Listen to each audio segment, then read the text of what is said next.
Oke, Assalamualaikum warahmatullahi wabarakatuh. Selamat pagi, siang, sore, malam, Pak. Perkenalkan nama saya Dinda Munte. Di sini saya ingin membuat video penjelasan atau video penugasan saya mengenai tugas 3 mata kuliah pengantar keamanan informasi, di mana pada tugas kali ini terdapat dua soal atau dua tugas. Yang pertama itu untuk menguji studi kasus UU PDP atau Undang-Undang Perlindungan Data Pribadi, dengan nanti kita akan membuat ringkasan, menjelaskan peran data controller, dan membuat satu studi kasus kecil yang dimana itu adalah penerapan UU PDP jika saya sebagai pengelola sistem akademik di universitas.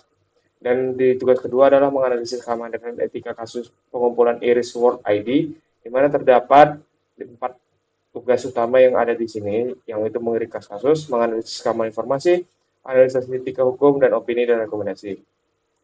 Mungkin langsung saja saya masuk ke PPT-nya yang sudah saya buat. Sebelumnya perkenalkan, nama saya Ridya Adrian Munte dengan NIM 24515300111051 dari kelas pengantar keamanan informasi kelas B. Di sini saya akan membuat video penjelasan mengenai tugas yang tadi sudah saya jelaskan. Oke, yang pertama mengenai studi UU PDP atau Undang-Undang Perlindungan Data Pribadi, di mana di sini terdapat 3 poin besar, mungkin bisa langsung saja ke dalam tugasnya. Oke, yang pertama itu meringkas pasal. Jadi di sini saya mengambil referensi sekitar 5 pasal, di mana um, masing-masing pasal ini akan saya jelaskan secara ringkas dan apa saja poin-poin penting dari masing-masing pasal itu. Sebagai yang pertama, di sini ada pasal keempat yang mengatur mengenai jenis data pribadi, di mana pada pasal 4 ini dia mengategorikan data pribadi itu menjadi 2 jenis, yaitu data pribadi umum seperti nama lengkap, jenis kelamin, dan keluarga negaraan, dan data pribadi spesifik seperti data kesehatan, biometrik, anak, dan keuangan, dan masih banyak lagi. Misal perbankan itu juga termasuk data pribadi spesifik. Oke, lanjut ke pasal 16, ada pemrosesan data pribadi, di mana pasal ini membuat suatu aturan di mana ada prinsip-prinsip yang harus ditaati dalam melakukan pemrosesan data pribadi, di mana data itu harus transparan, serta data yang dikumpulkan harus akurat, dan tidak boleh disimpan lebih dari waktu yang sudah ditentukan awalnya. Jadi data yang didapat itu, kalau udah selesai masa pakainya, data itu harus sudah dihilangkan atau dihapus dari sistem agar tidak melanggar pasal 16 ini. Oke, lanjut di pasal 35, di mana pasal 35 itu menyusun tentang pengendalian data pribadi, di mana itu menerapkan langkah-langkah perlindungan untuk mengendalikan dan melindungi data pribadi dan meningkatkan tingkat keamanan dari data pribadi dengan memperhatikan sifat data pribadi. Jadi maksud dari pasal ini adalah dia akan mereview kayak ini sifat data pribadinya gimana, orangnya gimana, dan nanti dia akan mengategorikannya bagaimana langkah-langkah untuk perlindungannya dan mengendalikannya biar data pribadi ini nggak bocor. Lanjut di sini pasal 46 di mana mengenai kewajiban pemberitahuan kegagalan perlindungan, dan di sini uh, secara teori atau secara pasal ini di mana di sini diatur kalau misalnya penyedia data atau orang yang menyimpan data kita kebobolan, mereka itu harus memberitahu ke pemilik data dan lembaga pengawas secara tertulis dalam waktu 3 kali 24 jam maksimum untuk pemberitahuan, sehingga korban yang mengalami hal tersebut bisa segera memperbaiki data pribadinya. Dan pasal kelima di sini mengenai pasal transfer data internasional pada pasal 56, yang dimana di sini mengatur tentang pemeriksaan data lintas negara, di mana data pribadi itu jika mau ditransfer ke luar wilayah hukum Indonesia boleh, tapi dengan persetujuan di mana negara yang menerima itu harus memiliki tingkat keamanan penyimpanan data itu setara dengan Indonesia atau standar global, di mana itu juga harus ada persetujuan yang mengikat antara kedua pihak. Jadi data yang diterima itu nggak bakal digunakan secara sembarangan. Oke, lanjut ke soal kedua, di mana mengenai data kontrol dan data prosesor sesuai undang-undang yang tadi sudah saya jelaskan. Sebelumnya pada undang-undang PDP itu undang-undang yang dibuat oleh pemerintah Republik Indonesia untuk mengendalikan data pribadi. Jadi di undang-undang itu sendiri ada 2 jenis pihak yang disebut sebagai pengendali data pribadi atau data controller, di mana mereka memiliki tanggung jawab untuk melakukan proses penyimpanan data, menentukan tujuan dan metode dalam proses data, memastikan adanya dasar hukum pemrosesan, bertanggung jawab atas kepatuhan terhadap undang-undang PDP, dan wajib melindungi data dan melapor jika terjadi kebocoran data. Sementara prosesor data pribadi itu atau data prosesor itu bisa juga disebut sebagai vendor atau orang yang diajak untuk bekerja sama untuk memproses data tadi, untuk melindungi data tadi, dan memiliki tanggung jawab untuk mengendalikan data yang dipercayakan kepada mereka, serta melindunginya dan tidak memanfaatkannya untuk kepentingan pribadi. Jadi, secara simpel, data controller itu adalah orang tangan pertama yang mendapatkan data dan mengumpulkan data, dan data processor itu adalah orang yang membantu mengurus data atau mengelola data milik data controller ini sehingga data itu bisa lebih efisien dan lebih aman. Oke, lanjut ke studi kasus.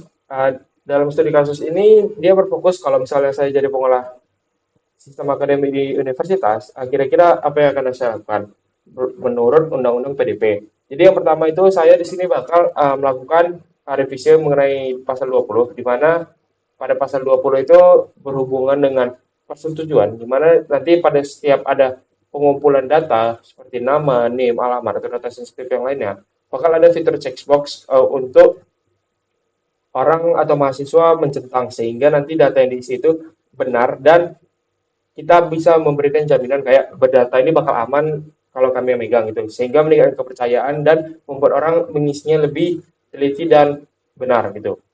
Terus di langkah selanjutnya saya juga akan membuat pembatasan akses. Jadi itu sesuai dengan pasal 35 di mana nanti data akses ini berhubungan sama orang yang dapat mengakses suatu data. Jadi kalau ada seseorang yang memerlukan data itu dia nggak bakal mendapatkan semua data itu secara mentah. Saya akan menggunakan prinsip need to know. Jadi orang yang membutuhkan dapat apa yang dia butuhkan. Misal seperti orang tua yang membutuhkan data nilai IP atau IPK anaknya, sehingga nanti ketika orang menggunakan akses dengan ID orang tua, data yang mereka dapat itu sebatas di IP atau IPK anaknya. Dan data yang sensitif lain itu tidak ikut campur. Jadi orang mendapatkan data sesuai dengan apa yang mereka perlukan dan itu bisa mengurangi kebocoran data pribadi. Lanjut, ada di pasal 39 mengenai keamanan penyimpanan data, di mana saya akan meningkatkan keamanan terhadap data sensitif dengan berbagai protokol. Jelas tujuannya untuk mencegah ada peretasan data yang bisa mengakibatkan kerugian bagi kita, pihak universitas, maupun ke mahasiswa, ataupun mungkin ke pihak orang tua daripada mahasiswa tersebut. Karena kebocoran data kan bisa menyangkut kemana-mana, apalagi data itu bersifat permanen atau selama-lamanya. Jadi itu bisa merugikan, makanya saya mengutamakan melakukan keamanan penyimpanan data. Terus pasal 46 ada prosedur notifikasi kebocoran, di mana kayak sudah saya jelaskan tadi, kalau misalnya sistem akademik universitas sudah berhasil dijebol, meskipun sudah ada pasal 39, itu notifikasi akan segera terkirim ke mahasiswa yang bersangkutan, sehingga mahasiswa yang bersangkutan dapat mengganti beberapa hal yang penting seperti password yang saat ini, atau beberapa data yang bisa diganti, itu bisa diganti sehingga untuk mencegah penyebaran data itu tidak meluas kemana-mana, sehingga data itu lebih aman. Oke, lanjut mungkin masuk ke tugas kedua mengenai analisis keamanan dan etika kasus pengumpulan iris ID oleh War ID. Di mana di sini ada 4 tugas utama, mungkin langsung saja. Yang pertama meringkas kasus, di mana soal pertama diminta untuk menjelaskan arti War ID atau Warcoin. Jadi dari sumber yang sudah saya baca, War ID atau Warcoin itu adalah proyek mata uang kripto oleh CEO OpenAI atau yang umum kita kenal sebagai ChatGPT, yang di mana mereka itu mengumpulkan data pribadi untuk menciptakan identitas digital dengan cara mengambil data biometrik yang ada pada mata kita. Jadi sebenarnya pada mata kita itu terdapat pola masing-masing yang berbeda dengan satu data orang lain. Jadi mereka mengambil data itu untuk membuat satu identitas. Jadi satu orang itu punya satu identitas dan mereka memberikan iming-iming atau hadiah berupa mata uang kripto kepada orang yang memberikannya itu. Terus ditanya apa yang dilakukan Indonesia dan mengapa menjadi kontroversial. Jadi yang membuat kontroversial itu sebenarnya karena Worldcoin ini dia mengambil data di beberapa kota besar seperti Medan, Jakarta, Surabaya, tanpa adanya aturan atau regulasi khusus. Jadi tiba-tiba aja mereka tiba-tiba ngambil data tanpa ada izin atau apapun. Dan itu tersorot media sehingga menjadi viral. Itu dia menjadi lebih viral lagi karena ya mereka ibaratnya menukar data atau informasi pribadi seseorang yang sifatnya permanen dengan iming-iming uang atau sejenisnya, di mana pada kasus ini uang yang dimaksud adalah mata uang kripto. Lanjut ke analisis keamanan informasi. Apa saja risiko keamanan dari pengumpulan data iris atau biometrik? Jadi karena yang sudah saya jelaskan tadi, pengumpulan data iris atau biometrik itu dia kan satu orang satu. Jadi pencurian data ini dia bisa apa? Membuat orang punya satu akun dan akun itu nggak bisa diubah. Jadi kalau misalnya datanya itu sudah tercuri, dan orang yang bersangkutan tidak tahu, ya datanya itu atau akun itu bisa digunakan oleh siapa saja dengan mengatasnamakan orang tersebut, dan itu bisa berpengaruh ke orang tersebut seperti pembuatan akun bank atau pembuatan dokumen apapun yang berhubungan dengan orang tersebut. Ini mungkin sudah menyeluruh saya jawab tadi. Terus apa potensi penyalahgunaan data tersebut? Ya, data tersebut bisa dijual di pasar gelap dan terbukti ada kasus akun War ID yang sudah dijual di pasar gelap untuk kejahatan cyber.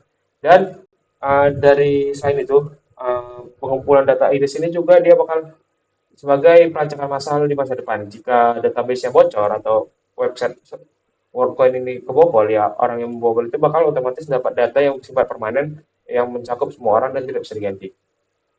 Oke, selanjutnya apakah sistem seperti ini sebaiknya diizinkan Indonesia? Untuk saat ini tidak, karena aturan dan regulasi di Indonesia dan standar keamanan kita itu juga belum mumpuni dan tidak siap. Ditambah dengan resiko yang diberikan dengan imbalan yang diberikan itu tidak sepadan. Mungkin kalau misalnya regulasi dan tingkat keamanan yang bisa ditingkatkan, hal ini bisa dipertimbangkan lagi dengan memperhatikan banyak faktor. Oke, kita selanjutnya menganalisis etika dan hukum. Ditanya, apakah persetujuan penggunaan dianggap sah jika didorong oleh imbalan uang? Dari hukum sendiri, dari UU PDP tadi yang telah saya rangkum, sebenarnya tidak ada dicantumkan apakah itu legal atau tidak legal. Jadi ini sifatnya ambigu. Tapi pada UU PDP itu terdapat pasal atau kalimat, saya lupa bagaimana, yang menyatakan kalau pemberian data itu harus secara sukarela tanpa ada iming-iming hal apapun. Yang penting harus secara sukarela. Jadi sehingga menurut saya tetap tidak sah untuk memberikan data tanpa tahu tujuan dan manfaatnya. Jadi kalau kita ya sebatas ngasih data tanpa tahu tujuannya dan kita sukarela, ya itu sebenarnya nggak boleh dan tidak sah. Oke, kalau ditinjau dari pasal-pasal di UU PDP, bagaimana kasus ini? Oke, dari UU PDP saya ambil di sini pasal 4 ayat 2, yang dimana pasal 4 ini mengklasifikasikan data biometrik sebagai semata sebagai data pribadi spesifik, di mana pemeriksaan data jenis ini memiliki risiko tinggi dan menuntut standar perlindungan yang jauh lebih ketat dibandingkan data umum. Jadi di pasal 4 tadi kan kayak yang sudah saya jelaskan mengenai jenis-jenis data. Jadi ya iris ini termasuk data spesifik yang lebih spesifik dan harus lebih dijaga. Terus saya sekaligus di sini mengambil pasal 20 dan 22, di mana menetapkan bahwa pemrosesan data pribadi wajib memiliki dasar hukum. Salah satunya adalah persetujuan yang sah secara eksplisit.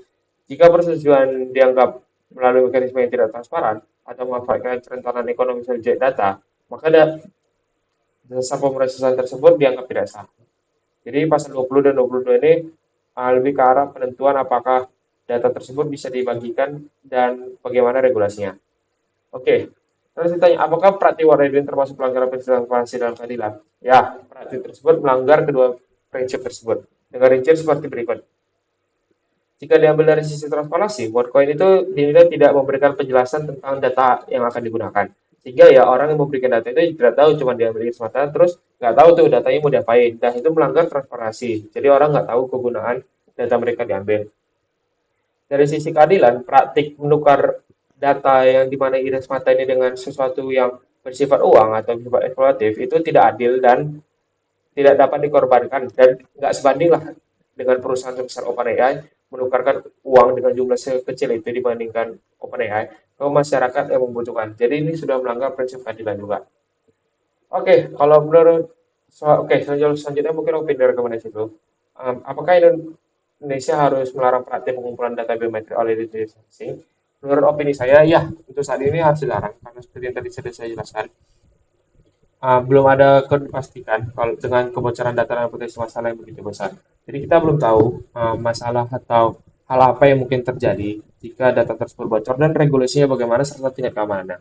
Terus diminta untuk memberikan rekomendasi kepada pemerintah, masyarakat, dan perusahaan asing, di mana pemerintah saya disarankan untuk segera tegas terhadap hal ini, apalagi itu sudah mengancam data pribadi yang bersifat permanen, dengan membuat regulasi, aturan, dan protokol khusus untuk menangani data sensitif sehingga membuat peluang antara penggunaan data jenis baru dan digitalisasi. Untuk masyarakat sendiri, saya rasa harus memberikan literasi digital dan memahami akan risiko apabila data mereka tersebar, terutama data yang bersifat permanen seperti iris mata ini.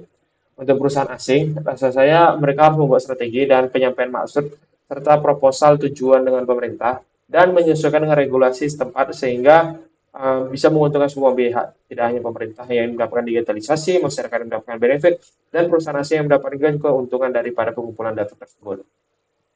Oke Pak, mungkin sekian video penjelasan saya mengenai tugas 3 mata kuliah pengantar kamu informasi. Jika terdapat kesalahan kata ataupun PPT-nya kurang menarik, saya mohon maaf. Sekian dan terima kasih.